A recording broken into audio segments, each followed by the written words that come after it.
Welcome into the Biscuit. I'm Dollar Store Drew Morgan. I'm joined as always by DJ Lewis, aka Gutter Bumpkin, aka Skinny Bumpkin, aka Lover Bumpkin. It's always the first word, the adjective. It's always the bumpkin. Is that by design, or is bumpkin who you are, and then you could be any different type of bumpkins? Yeah, man, you can be all kind of man. Bumpkin is you know, you are that, but what is that the verb there or the what is that It's the adjective, isn't it? yeah, the adjective. Yeah, man, it's the adjective that changes. Depending on the course of one's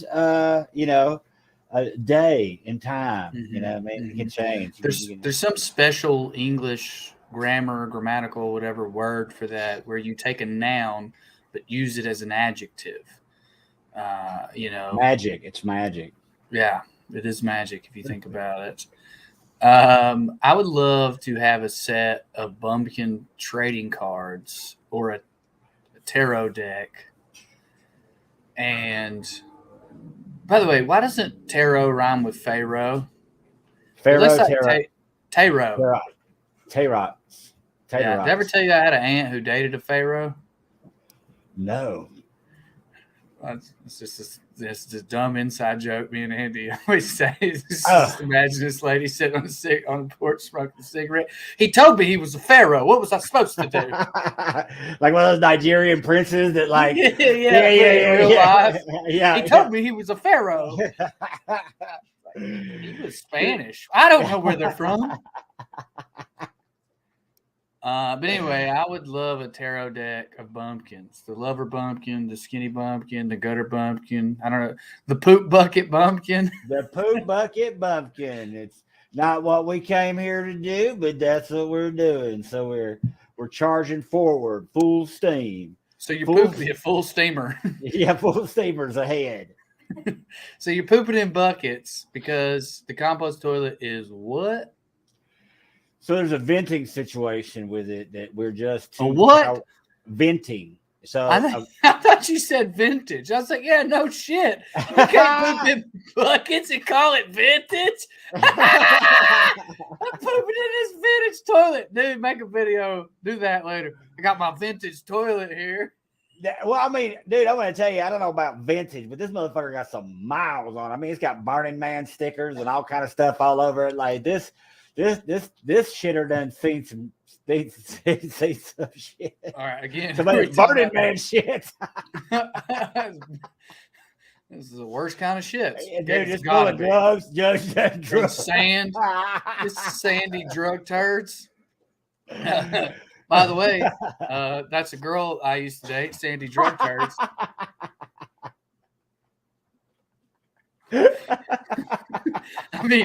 I mean, you can't. Date's like the operative word. She didn't really, we didn't go out, but She was around a yeah. lot. Had a She lot of had a few fun. guys. Had a lot of fun. Yeah. What has Burning Man stickers on it? The bucket or the compost toilet? The compost toilet.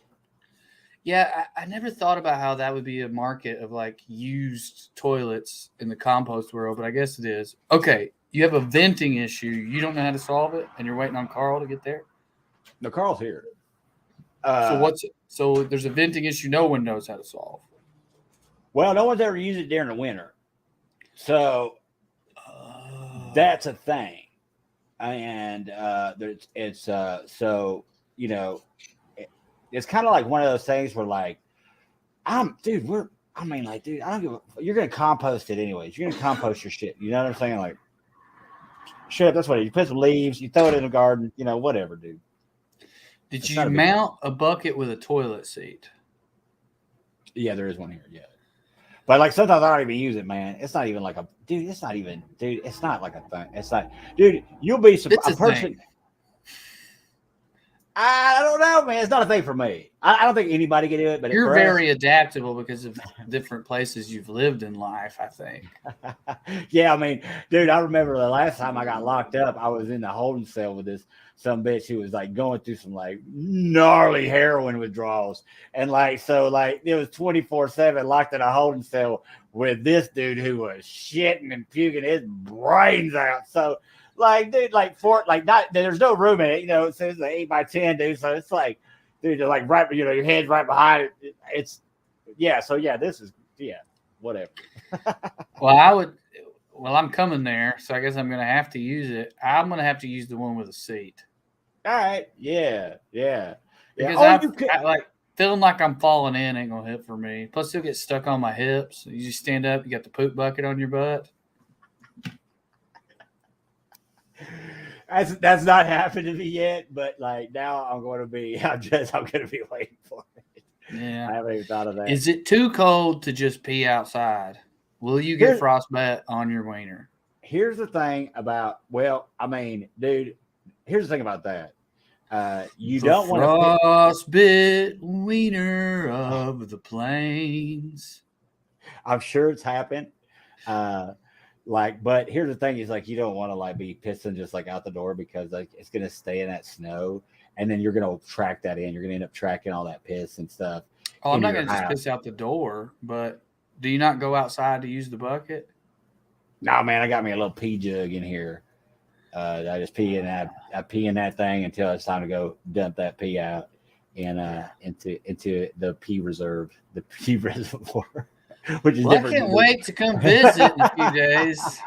Real excited. But you literally, dude, there's like running water. So like, they like Carl in there at their. We got a sink. We don't. We don't have running water. We don't. Oh, I see. Yeah. Carl does in the place I've been. Yeah. And this is the annex, which by the way, did I even go to that? Dude, there's no way you could have because it was absolutely like there was holes in the floor, holes in the wall. Since I've been here, like we built. Sandy Butt Drugs was hanging around. Yeah, Sandy Butt Drugs was up in here selling her wares. Man, I ever take you speaking of Sandy Butt Drugs. You got to fill on some crystals. No.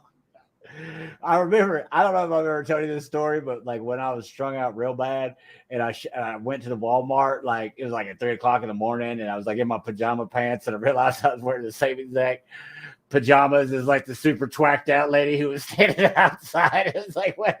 That might have been you, dude. DJ was looking at his reflection in a Walmart window like, I look like this bitch. How that bitch get my britches on? She's mocking me too. Yeah.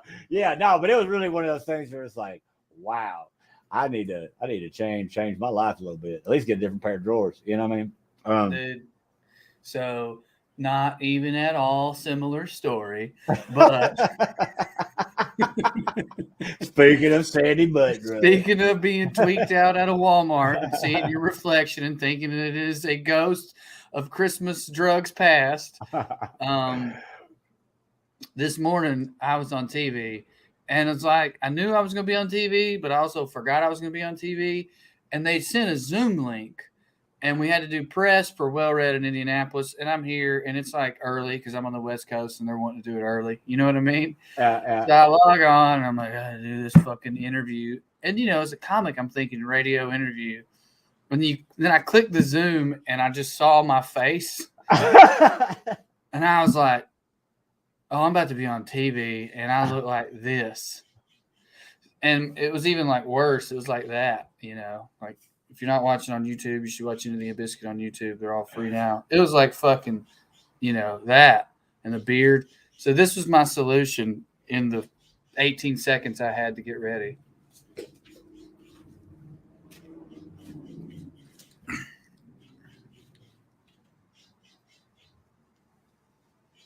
So I just put this on, tuck my hair down in. For those, again, listening, I just put on a bandana that's folded up like Cheech and Chong, and I just wore it like that. So I'm on Indianapolis TV, me and Dre Crowder, doing an interview. And of course, the interviewer, great guy named Raymond still. Shout out Raymond.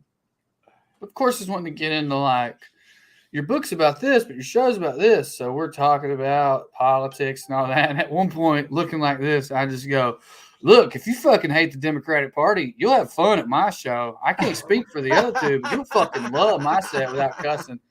And then, like, I saw myself saying that, and I'm like, I am not doing any movement, any favors right now. I look like I do comedy as part of my community service plan. You do. Oh, dude, my God. I might be this guy for a little while. That's fine, man. It's man, you know what? Talking about not doing your movement any services. Well, we don't. I've been thinking a lot about. I want to make a if you're on Patreon and you're in the discussion about we're reading or we're discussing art and creativity and stuff like that. I messed up and I said that about the art. I said, well, basically, I was talking about how history doesn't tell the truth, right? History doesn't tell the truth because whoever wins gets to control history, right? Mm-hmm. Right. So we have, so it doesn't tell us about these cultures. It doesn't tell us that the art will tell you about the culture. Like the art is what is you could really tell what's going on whether it be it's religious ideas, if it's close to nature, whatever this is, like when people talk about, we're talking about barbarians and like where that name came from and what it came from with the Greeks. It was a derogatory term. Which my name Barbara. yeah. Well, it's basically like anybody who spoke a foreign language is totally racist. Like so, you know, what I'm saying they were totally making fun of it. Wait, that yeah. Put it out, Frenchie.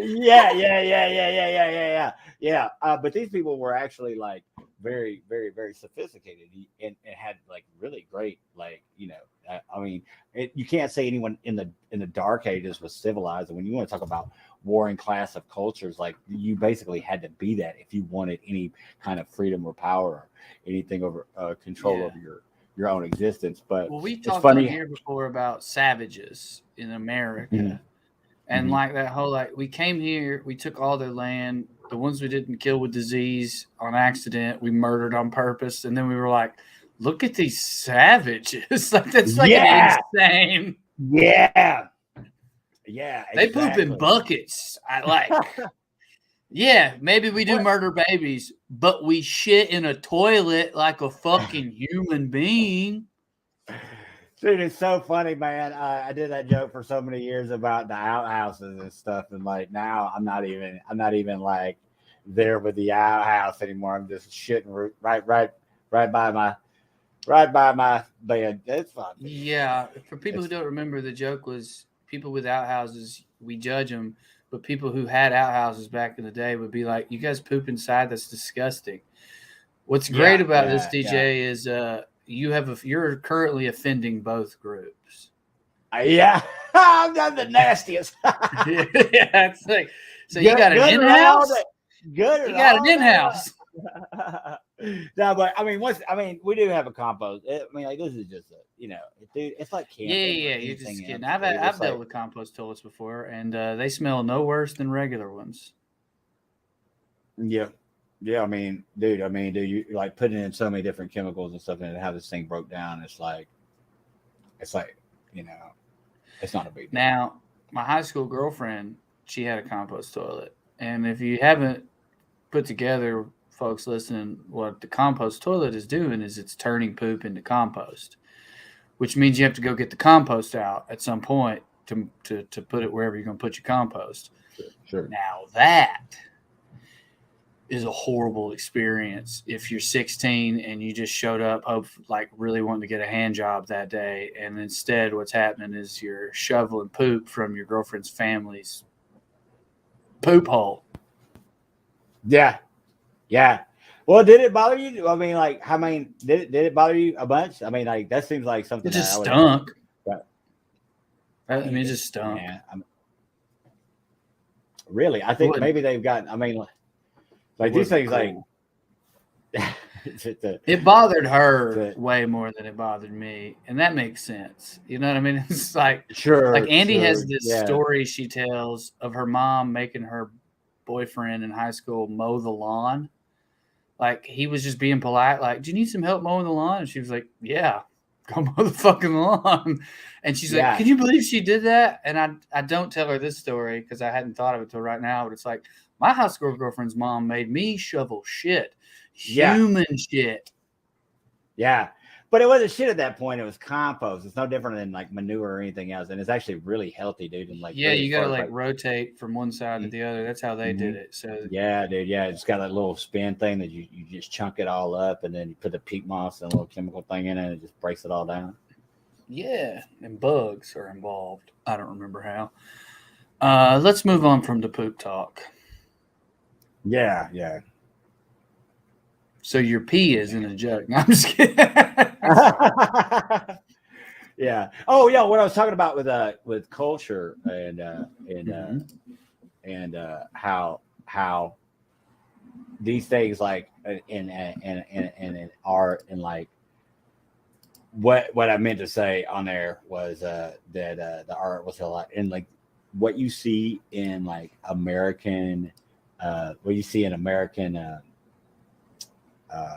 art, the way that our tools are made and that how great our tools are, like you know what I mean, like Miller welders, Milwaukee fucking drills, and like Milwaukee tools, like all these American companies which manufacture these fantastic uh, uh, uh, tools and things of that nature, machines. Oh God, John Deere, dude, you know what I mean? Like there's their American quality has the name that it has, and it has a reputation that it has because of how good it is. But it also shows like what a working that we are dependent on the working class, and I think that a big part of what it is for as an artist now is to get away from because like you see how degenerate like these NFTs are, like you know that Dude.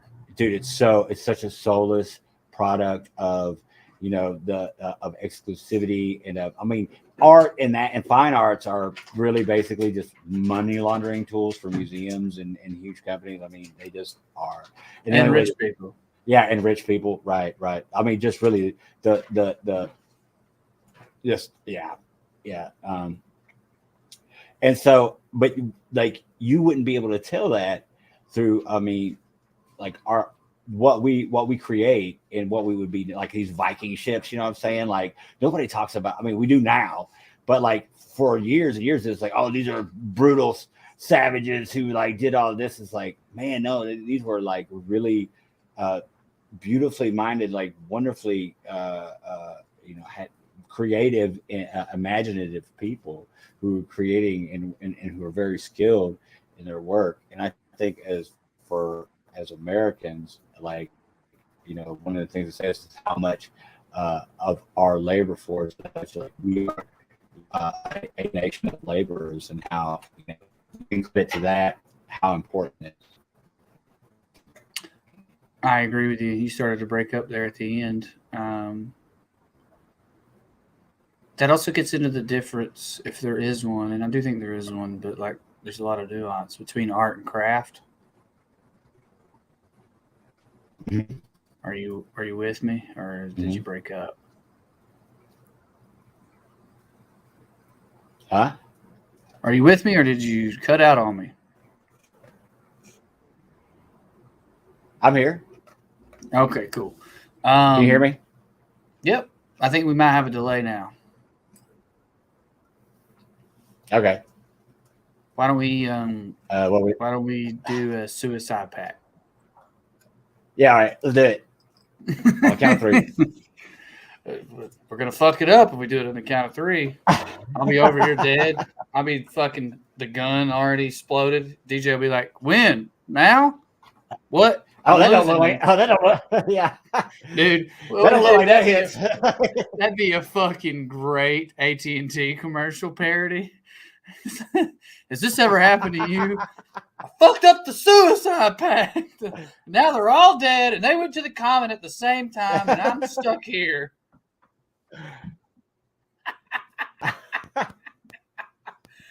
Yeah. Is your carrier dropping too many suicide pact calls?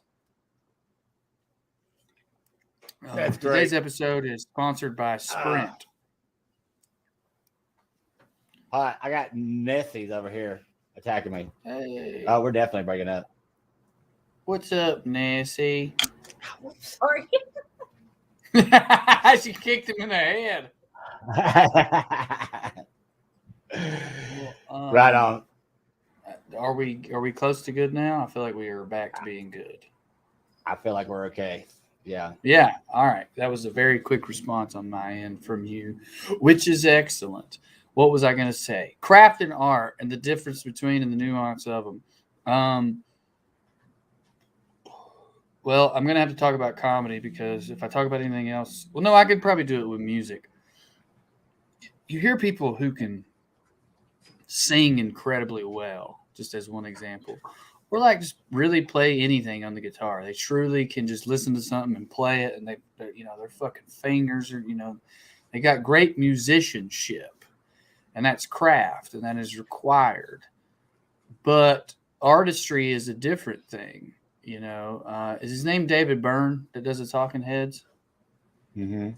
It wasn't he a visual artist before he started doing music? Is he the one I'm thinking of?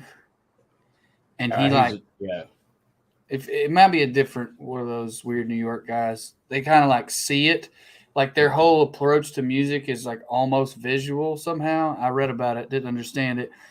Or you got a guy like David Bowie. I mean, David Bowie's an incredible musician. Don't get me wrong. But he had to invent Bowie to become the star that he is. Like just being a decent British singer who could play piano and guitar wasn't doing it. He had to invent the art side of it. Yeah, I mean, dude, I'm on a fence. I think, there's no way to define art. You know what I mean? There's no way to define it, and trying to is like, it's just you get way up your ass and anybody who tries to, it sounds like they're up their ass about it. Yeah, but I like being up my ass, so I'll give this a shot. It's like said that you can't be an artist without having the craft, and I think that's true. But I don't think you can accomplish the craft without some amount of artistry, and that's that it. One's not talked about as much. Well, that's it. They go hand in hand. There's no, so the book that that kind of like using to base a lot of like the top conversation on is David Lynch's is a book from David Lynch about creativity and meditation and consciousness, and called Catching the Big Fish. And you gotta get to the big fish, gotta go deep to get them. Yep. And so like having this it's something to talk to someone who has no working class credibility, really. Do you know what I mean? Who looks at painting a house as some menial adult thing when it's not. Like there's an art to it. There's things that the trim and that you've got to know what you're doing. I mean, yeah, you can do it just like like Thomas Kincaid to me is one of the worst artists. Like I hate him. Sometimes I look out my window and because it looks like such a time, I just want to spit. I want to cuss. I curse his fucking name. You know what I'm saying? I hate him. I hate it so much. I hate it so much. Look at DJ's in a bad mood. DJ, what's going on? What's wrong, man? Goddamn Earth looking like a Thomas Kincaid painting again. Yes. Me and Dre just go off about it. God damn it! If I swear to God, if it didn't just fuck his mother, I hate everything. Because he's like this. It was such a soulless paint this bridge, make it into puzzles, give a bunch of money to Christian organizations, and just bland, fucking awful, scenery that's like so like cartoonish and kind of like just easily stomached and like has absolutely no. I mean, yeah, there's a lot of colors and print, but it's like highly manufactured and just soulless. Like, is he an artist? Yeah, con artist. Hey-o. Exactly, dog. But there's, obviously there's a lot of art in the con. Like, you can't say that those people aren't like, right? Like, I mean, I the think grifter. about There's Jeff an art. Koons all the time. Yeah, Jeff Koons is a high art phenom and superstar in the American art world right now. And I learned about him in a copyright law class where he had been sued by a photographer. Koons was a Wall Street guy who got into the art world as part of the finance side. And first of all, as best I can tell, he never does any of the work he commissions other people to. He commissions other people to do his ideas. Now, there's been other artists in the past that most people respect that have done that kind of thing. I could be wrong, but my understanding is like Andy Warhol wasn't much of a painter. He just knew what he wanted, and I could be wrong. He was a personality, right? Well, Koons is a newer version of that kind of thing. So Koons he's got like big ass sculptures that he didn't sculpt, but he did draw. Like he's not bereft of any artistic talent. Like he was like, I want this that I made. Here's the model. Make it big. But this dude entered the art world as an already rich guy, established on the finance side, and curated a list of artists he liked, and then had them do things that popped into his head, and then used his talent as a marketer to like get into the right places. You know what I'm saying? Like he networked his way into the art world, and it's like, but then you see these sculptures. I don't like them, but damn, there's something there. You know what I mean? There's really something to them. The sculpture he got sued for in the class, somebody had taken a picture of a lady with 5 identical husky puppies. And the puppies are cute, and the picture's very cute. It's a postcard, right? It's actually a couple holding the puppies. He saw the postcard in a postcard shop, went and got some artists who work in wood to carve a giant 3-dimensional sculpture of a replica of this postcard, but he made their eyes bigger, and it looks dystopian. Like, I have to admit, he's definitely made a comment here on something. He ended up losing the lawsuit because he claimed he was satirizing postcard art, bad art. And in order to win a lawsuit, you have to satirize just that thing that you're satirizing, like the exact song. You can't satirize the whole genre. But that's an aside. It was just always wild to me that this dude basically possessed. I mean, again, he had some artistic talent in terms of creating models, but he mostly just outsourced all of the craft. He's one of the most successful and richest artists of our time. I have a couple comments on that. Number one, it's not rare. Like, okay, so building Earl, right? The engineering had to come from an engineer, which is JT. You know what I'm saying? Right. Figuring out the specs of like how much steel, how are the axles, how is this going to hold the weight? In what ways are the doors going to open? How are we going to put a porch on this thing? Like, how are the fish? You know what I'm saying? Like, and we have an interview with JT on our YouTube talking about Earl, going into all that, and it's very interesting. And he really gets into the details of how he did that, and he eyeballed it. Go ahead.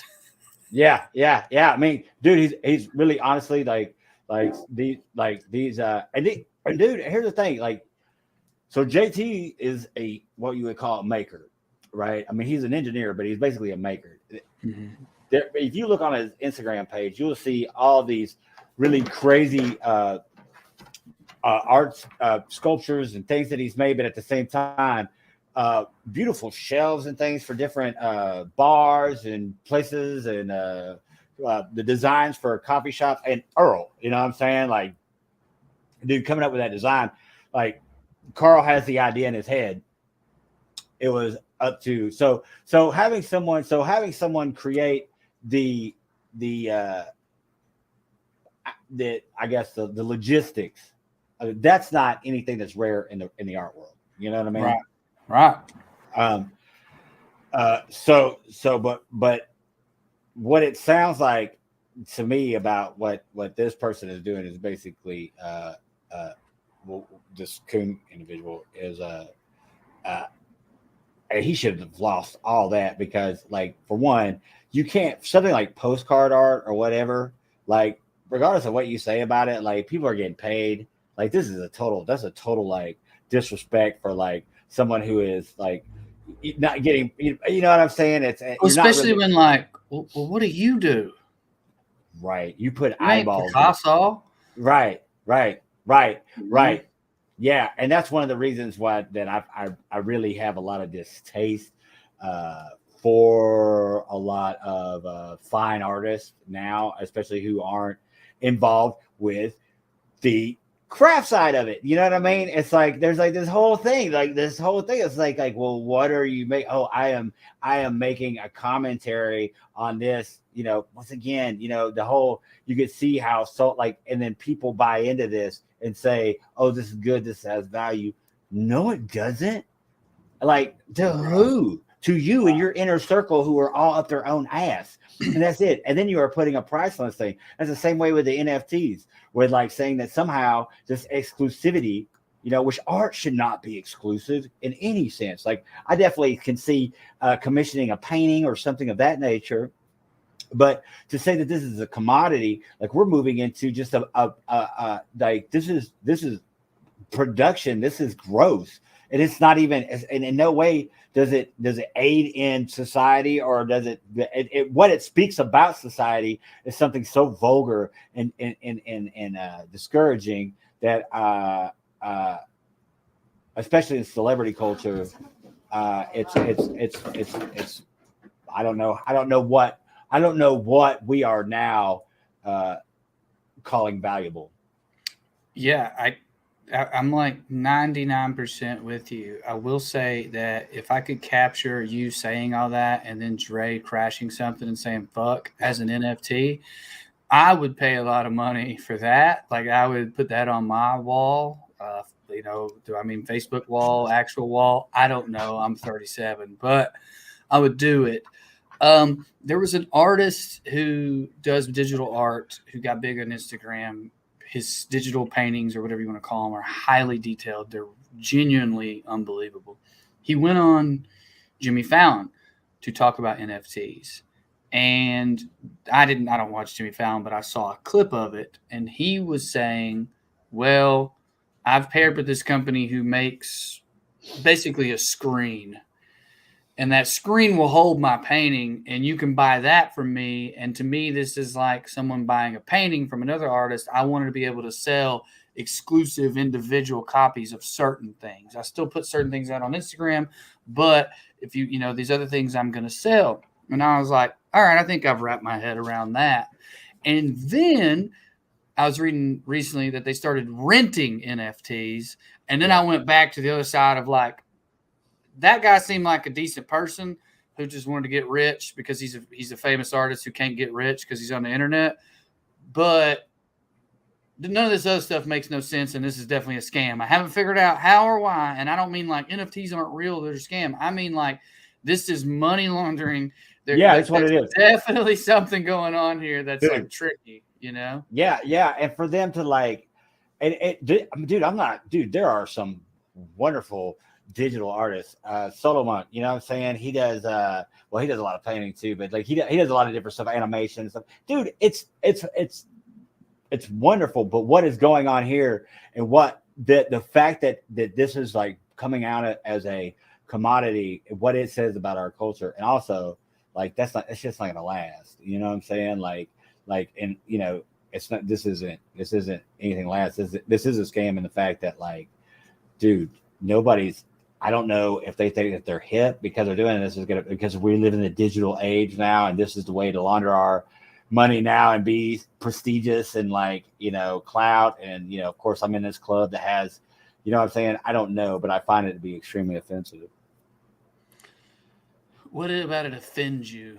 Like, why does this bother you more than shadow markets that bet against their own clients on Wall Street? What about you this? kind of broke. Oh, sorry.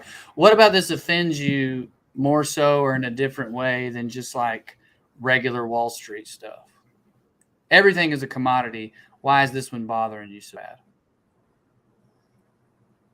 Okay, I didn't hear any of that. You broke up, and you're like, man. But I hope I die today. What's specifically offensive about this? Everything's traded as a commodity. Why is this one bothering you? Dude, this is totally robot going on. We're like totally getting the robot. Well, this was Into the Biscuit. I've been Drew Morgan.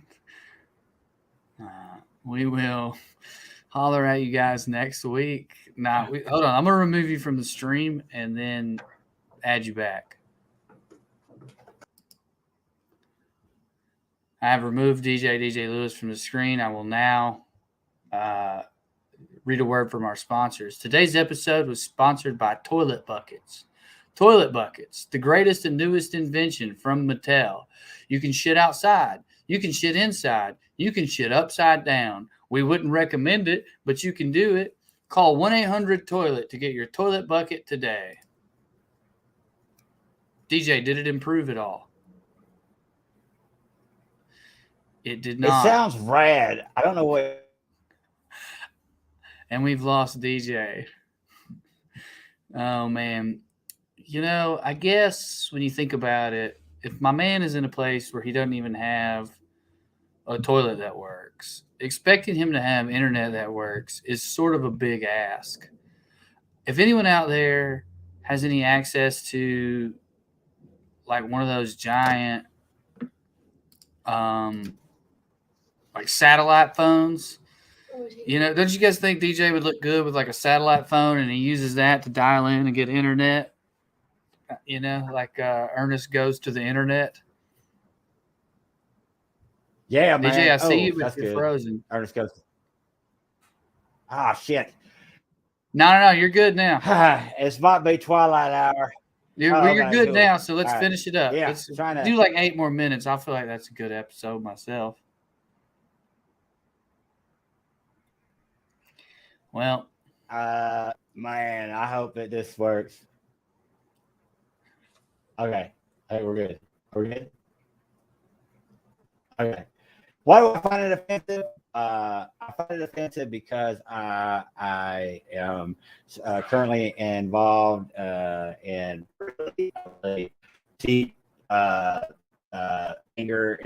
and hatred for classes, I guess you could say. And when I see that there's like this certain class of people trying to control what is and what isn't art, and like trying to use it as a commodity, I want the model to die. I want to. But is that new?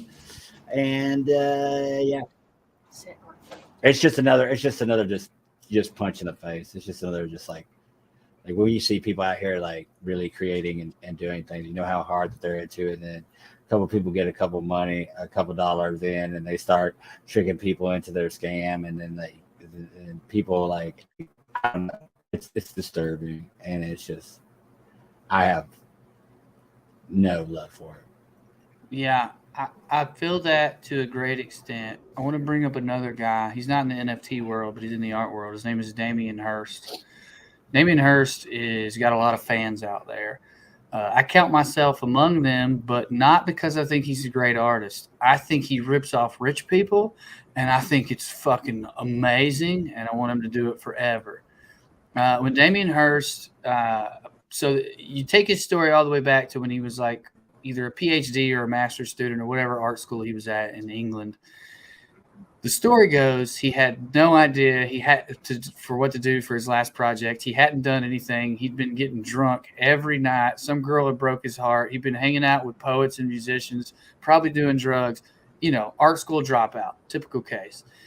Well, he is very handy. He comes from a working class background. The night before his presentation, he puts this piece of glass that he cuts into this like square. I mean, you can see it, find it on the internet. It does look pretty the way he did it. It looked very minimalist before people were doing that as much. He had this white box room that he had painted, and he put a shelf of glass on it, and he put a glass of water half empty on it, and he called his last piece.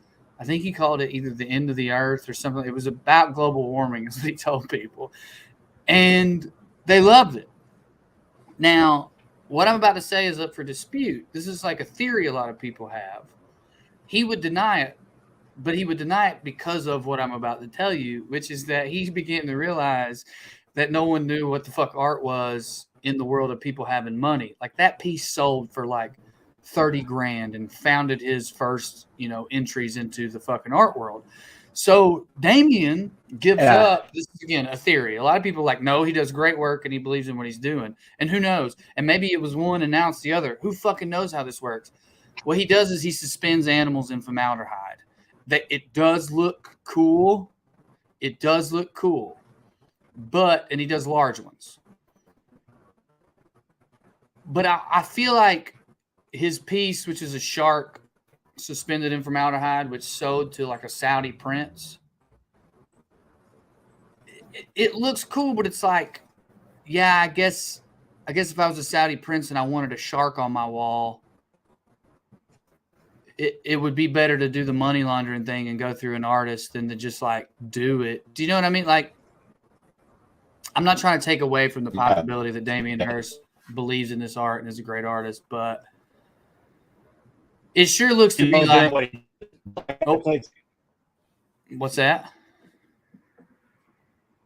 No, I totally agree with you.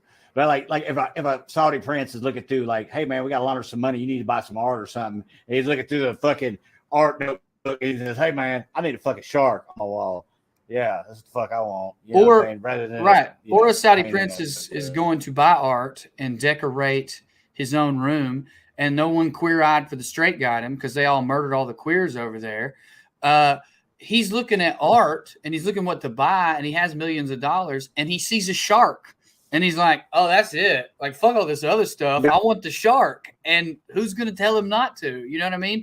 Like the art agent ain't going to be like, "Don't buy the shark. That's tacky." Damien Hurst ain't going to be like, "This was a joke to trick you," because it's working. Like, do you know what I mean? Yeah. Yeah, man. Yeah. I mean, with me, I have a totally different perspective of like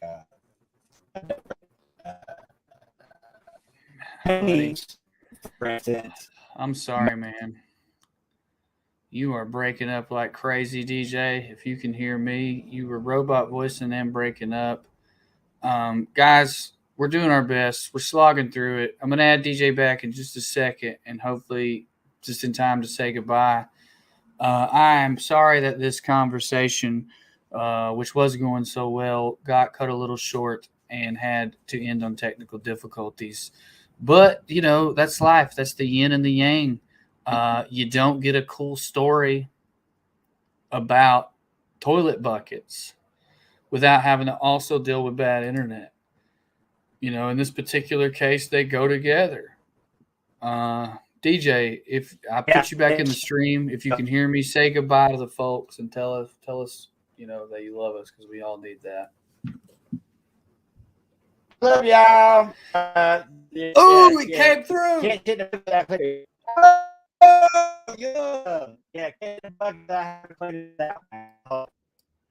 We had a little bit of magic there at the end. I don't know what it was like on y'all's end. For me, I heard or understood nothing but I love y'all. And that's what my heart needed. That's what we all needed. That's what the podcast needed.